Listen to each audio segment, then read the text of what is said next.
मूळ गाव येवलूज असलेल्या विद्या कांबळे या बालिंगा गावाजवळील गजानन कॉलनीत राहत होत्या. आज सकाळी त्या शेतीच्या कामानिमित्त पती सिद्धार्थ यांच्याबरोबर दुचाकीवरून गावी गेल्या होत्या.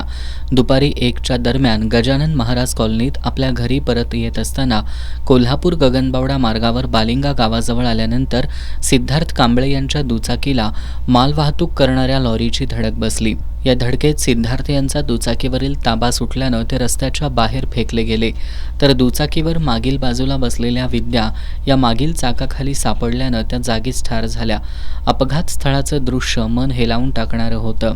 घटनेची माहिती मिळताच कांबळे यांच्या नातेवाईकांनी घटनास्थळी धाव घेतली. यावेळी त्यांनी केलेला आक्रोश हृदय पिळवटून टाकणारा होता. अपघातानंतर संतप्त झालेल्या नातेवाईकांनी लॉरीवर दगडफेक केली. पोलीस प्रमोद पाटील यांनी नातेवाईकांना अडवण्याचा प्रयत्न केला. अपघातामुळे या मार्गावर वाहतूक कोंडी झाली होती. करवीर पोलिसात या अपघाताची नोंद झाली आहे.